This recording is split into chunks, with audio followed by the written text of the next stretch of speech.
Hello, everyone. I am Mustafa Sharif, and thank you for listening to City Life podcast Urbanistica. This episode is recorded in Helsingborg city, a beautiful city south of Sweden. This episode is about how you turn the city to small pixels and give it to the local people to reshape it creatively. To talk more about this project, I have Christina and Alfred from Helsingborg municipality. Hey, Christina and Alfred. Hello. Hello. Thank you for having me here. Thank you for being here. Thank you. How are you doing? Quite fine. How are you doing, Christina? I'm doing great. I'm glad to finally meet you. It's my pleasure. I cannot wait to hear more about this super mind-blowing project. So I would love that we start first with you. Tell me about you. All right, should I start? You will never have me stopped. My name is Alfred Nerhagen, and I'm a landscape architect. I work at the municipality of Helsingborg. Worked there since 2011, I think. I have various types of jobs here, but mostly within urban design. So I create the different types of common places, like parks, squares, roads, city, lots of different types of things. One of my specialities is trying to develop the profession, or at least how we do it here in Helsingborg. So I try to come to that sort of projects that are a little bit different from the rest of them. And one of them was, of course, Pixlapiren. But also I've worked with dialogue processes and design combined. Also today, I'm very engaged in climate change questions and try to adjust the things we do here in order to have a better future. Yeah, that's very important. Climate and people now. Yeah, absolutely. And every time. I think you have to take that sort of question into all the projects we do in the future. And we haven't done that in the past. That's why we end up in these issues. That's beautiful that you're taking action. Christina, tell me more about you. I started to work for the city 2 years ago, urban planner department. But my background is I've been working in the culture field, in theater and performance and film, both as an artist and also I've been working in the production behind the scenes. And today, I work in the city of Helsingborg with creating openings of projects, both in the urban environment and also in the green areas. And also I work at this project Pixlapiren. Tell me more. What is Pixlapiren? Pixlapiren started, I think we opened it in 2016, I think. But they started a year or a year and a half before that as an idea to vitalize a part of Helsingborg which was almost forgotten. It's a part of the harbor, and before that it was mostly inhabited by people traveling to Denmark or to Norway. And most people who came across in this place, they traveled there by car. So nobody really had, at least not for the last 20, 30, 40, 50 years, a real memory of a real life there. Before that was a harbor with a different type of life, of course, with lots of people working there.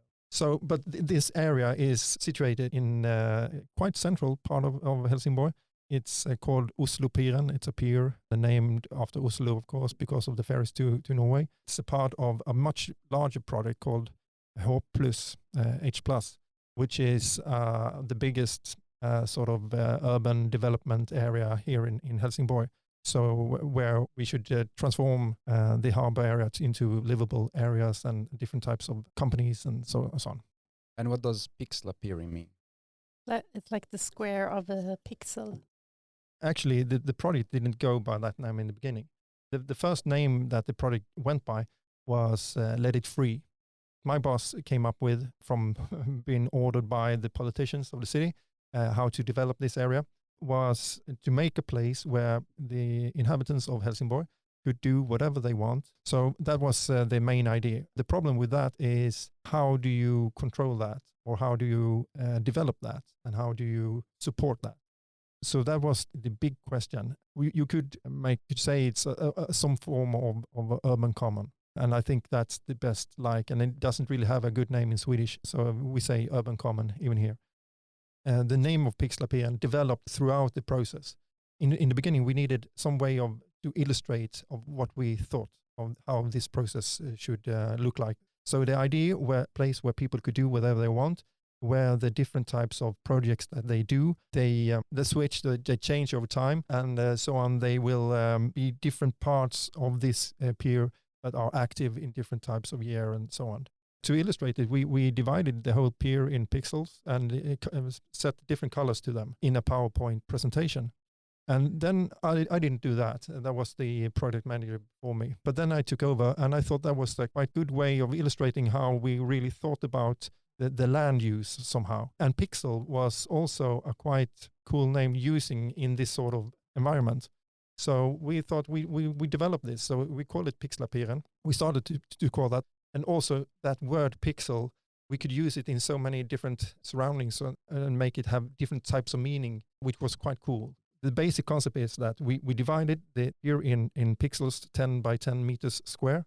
Each pixel, you could sort of borrow a pixel for your product or several pixels, but we didn't call it borrow. Borrow has a certain meaning, so we call it to pixelate. You pixelate a pixel for a certain type. And then it came with a different number of other sort of meanings as well. It's really good concept and good. You apply it in a good way. And who is running this project? Today, it's the urban planning department, schools and leisures, and also the social department and the culture department. So these 4 departments are responsible to run this project, right? Yeah, to inspire and to make sure that the citizens use the area. And how big is the team? It's 4 people. And I think it was about 4 people when we started it all, but we have totally different sort of backgrounds. I'm not connected to the Pixlapiren anymore. I was only there for the first year, so make it happen, started up the whole thing. But then other people like Christina took over. If we get inside, how does it actually work? If I am a local citizen here in Helsingborg and I have an idea, how does it work? If you describe the process. Okay, the first is that you contact Pixlapiren, either by just dropping by or sending an email. And then we will set up a meeting and you can tell about your idea. Then you can apply, where you tell about, in the application, you tell about the project, the meaning of the project, and also it's necessary that the project, that the citizens of Helsingborg can take part of the project in some way. When you tell project, is it just like a graffiti or 3D modeling? What kind of project we are talking about? It can be anything. Anything. That's creative for you. And also, it doesn't have to be a perfect project. You can really try out your ideas. And what do you mean by a local citizen of Helsingborg? Telling them that Pixlapiren and this area, telling the people that they can actually use it. The object that I will create, it should be used by the local people. They don't have to use it, but they should be, like for instance, if you do an art project, the people of Helsingborg should be informed, and maybe you have an exhibition and you can tell a story about the project. At this application, you can also apply for up to 10,000 crowns for material.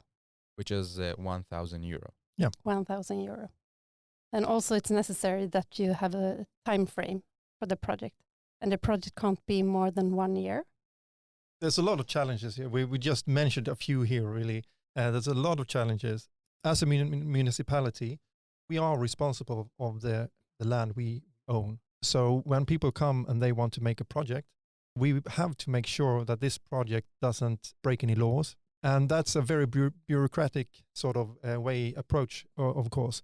And when I hear you describing how you have to apply for that and that and that, it sounds like this is very bureaucratic. But we have really tried to break down all the bureaucracy so it will be easier or very easy for people to start. And that's also why the reason we have people there trying to catch these people who have the ideas and help them realize them. So there's always a threshold you have to come over before you can start with anything. And the organizations, I think one of the most important object for them is to help people start with their ideas. You don't have to know how to write an application. You can actually come and tell about your idea, and the team can actually help you together with you and write the application.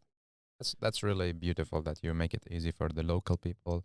Yeah, one challenge for us as well when we started the whole project, and I think it's the same now, is that we work with the project. We have loads and loads of ideas that we want to realize or want other people to realize.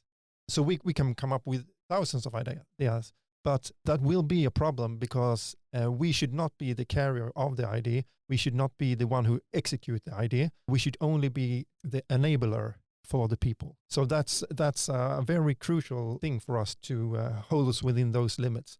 I can imagine it's difficult. Good that you're keeping to the point that people should create the art. Christina, are you helping with creating this artwork? It's just people who should do it. I'm supporting and look around the projects like security, what kind of permits do they need, if they need permits. I'm not looking into the creative part, just all the things around. So it's more that you're not actually in the production, but more the administration part. Yeah, you're like a service institution. Yeah, service institute. Could you give us example of these artworks? It's not only artworks. You have to remember that. It could be anything. So it doesn't need to be art. It could be just a sports thing or whatever. So there's no limit. There's no limit. And usually it's the person who wants to make the project. Either they just want to try something out, they haven't tried before, or they have like an expertise in some area, but they need help with how to realize the concept or idea. Sometimes you have a very original idea, but you don't really know how to make all the permits or where to get the material or how can I involve other people and that sort of stuff. And that if you have to do all those steps, it will drain energy from your original idea. So that's the facilitator's sort of service function here. But also it's important that the person or the people who make the project, that they learn the whole process. Yeah. Give me some cool example in Pixlapiren. Oh, there's a loads of them. I'm going to say a few from the beginning, and then you think Christina can add on to some of the latest ones. The first pixlators that arrived to Pixlapiren was a group of skateboarders. Helsingborg has not a very good reputation or history to handle skateboarding activities, so there's no real place for them to be for many years. The skateboarders, they were quite starved. The idea was they wanted to build their own place. And we said, yes, we help you to make some of the most expensive things as having a very flat surface, for example, or very good surface. And then they made all the sort of obstacles on this surface, and they developed it.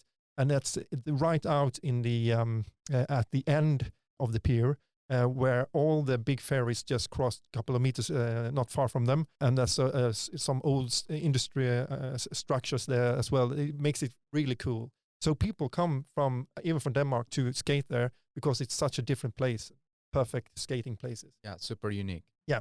Another cool thing was that when Helsingborg started Pixlapiren, we had zero tolerance to graffiti. At the time, I thought that we can't have Pixlapiren if we can't allow street art. And street art was combined with the graffiti and all the illegal stuff for the city. We needed a way to allow street art and real graffiti. So the good thing was that we already, when this question arrived, we have discussed how to handle the issue about responsibility. If something fails, if someone gets hurt, or if it's get very messy or whatever, how can we as a city not take control of everything, but to let some of the responsibilities go to the one who's pixelating.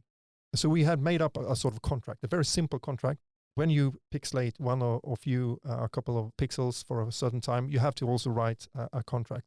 And that contract serves in different ways, both to handle the responsibilities, but also to make it easier to contact people that really wants to do stuff. And that was one of the main problems before, because we didn't have good ways into certain groups. So the contract helped us with that. But also, if we use this contract, not only for the pixels on the ground, but we said that the walls that we were building, the container walls and the other sorts of walls, we were also able to pixelate them. And then we could go around the policies that the city had, not allowing any sort of graffiti. And we said that if you form a group and you pixelate these, you will be responsible for the messages. And then you can say that not only you, but everybody can use them for street art. First, the group that used to do this street art and so on, they were a bit skeptical because they wanted totally free walls. But after a little while, not so long in fact, they understood the concept of it, and they pixelated the walls, and it allowed it for everybody.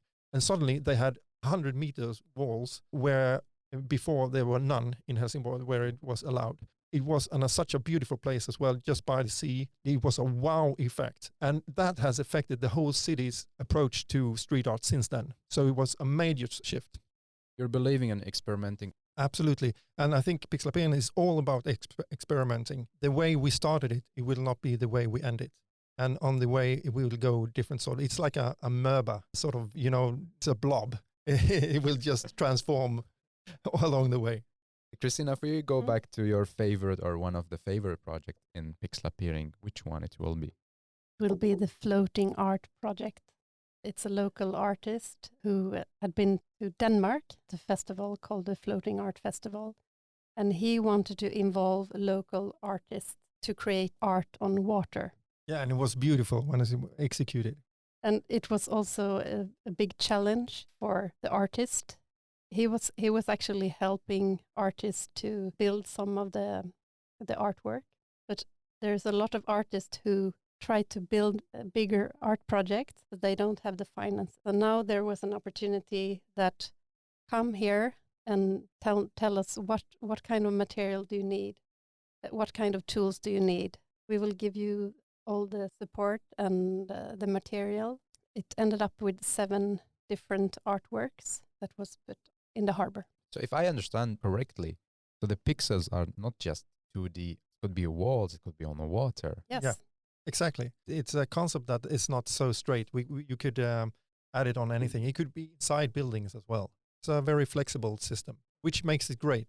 When the project is done, how long does it stay and is the owner of this project? And in the fact, it's the pixelator. He or she or they will be the owner of their project. So if they want to do something special with it, they have the control of it. But if it goes in a direction that is not good for the whole project of Pixlapiren, then the city will step in and try to, in a dialogue form, to change whatever that is not so good. If it won't be solved after a while, of course, the city will close down the project. And how long does the project stay in Pixlapiren?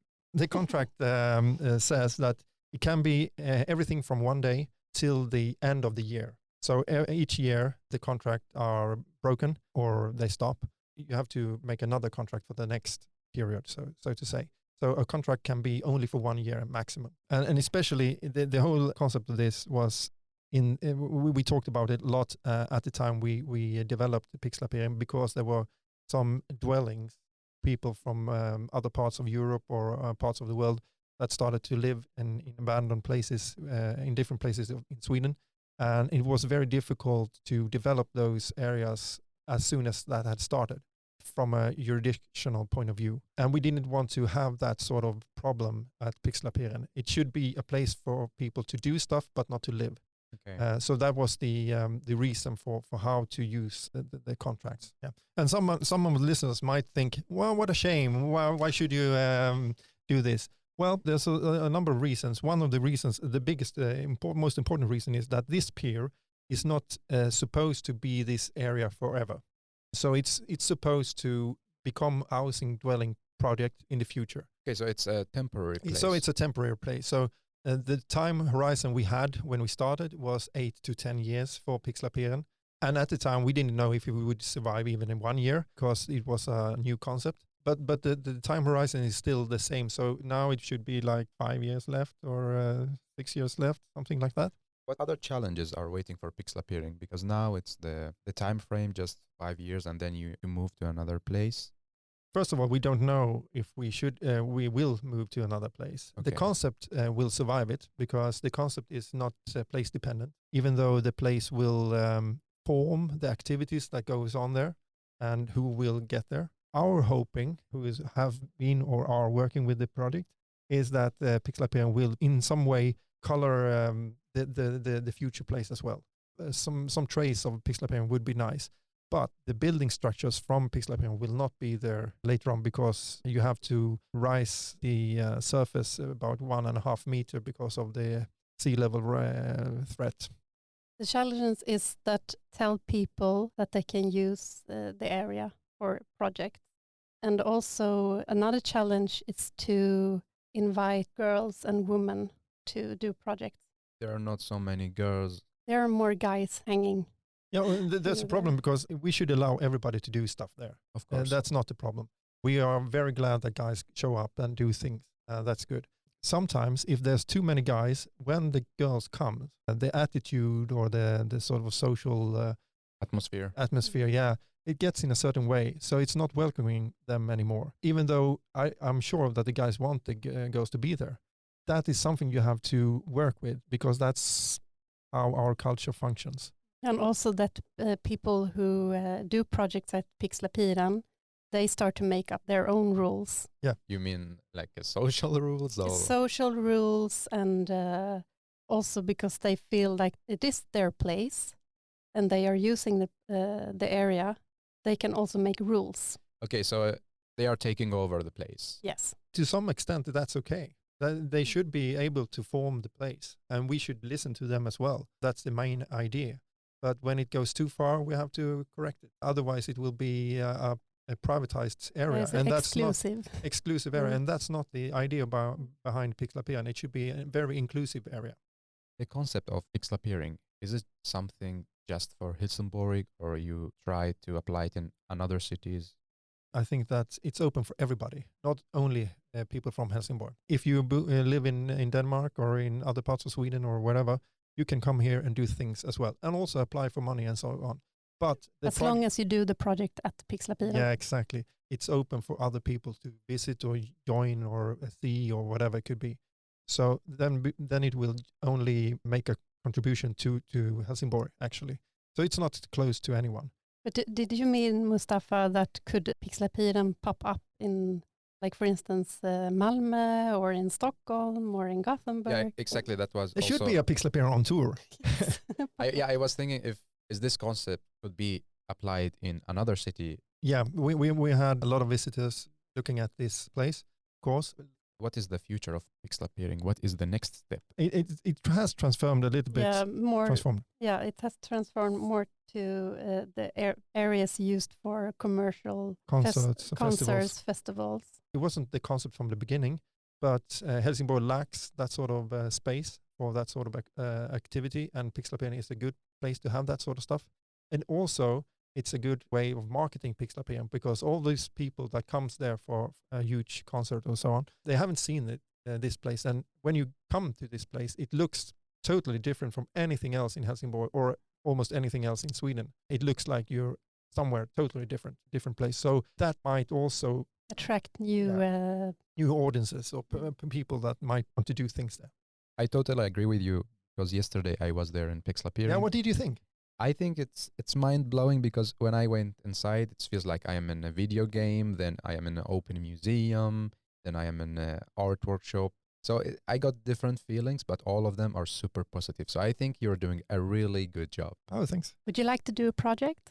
I would love to do that. I would love to do. Now I know about it, and now I know how the process works. So maybe you get my application soon. Yeah, sure. If we talk about the social values and the cultural values that Pixlapiren creating in Helsingborg, it's open for all kind of people, all ages, different backgrounds, also opportunity for different groups of people to meet. Yeah, and it has had a huge impact on the street art environment, for example. In the beginning, it wasn't that many people using it. I don't know if we have any figures of how many people is using it now. But actually, it's not the most important thing is how many, rather the quality of what they think of this place. I think I grew up in Helsingborg. I moved from here when I was 19. That was in the 90s, so it's some time ago. One of the reasons I moved out from Helsingborg was that it lacked this sort of street culture vibe that you can find in bigger cities, not far from here, like Malmö and Copenhagen, Berlin, and so on. And I think Pixlapiren contributes to that sort of vibe for the city. So that's good quality for Helsingborg to have. So if we finish the beautiful story with 3 takeaway messages from each of you and then 3 hashtags. Show up. Show up. Yeah, show up. Don't back out. Don't wait to try your ideas. Just do it. Do it today. And the 3rd one. If it doesn't work, you can always try another project. Just apply, show up, have fun. You're super welcoming. You're giving material, giving money, giving us space for creativity. It's really good. Yeah, we think so as well. It's a very special place. You don't find that many of it. That's true. And that's what makes Pixlapiren super unique, because the concept is super unique.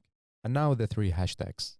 The hashtags are Pixlapiren, Urban Common, Helsingborg. You agree with these hashtags? Yeah, I think they could. You can always have a hashtag Alfred Nerhagen as well. But Well, thank you so much for your time. I really enjoyed, and hopefully see you soon again. Thank you so much, Alfred. Thank you so much, Christina. thank you. Mustafa. Thank you for listening to this episode. Thank you for listening to City Life podcast Urbanistica. Have a good life.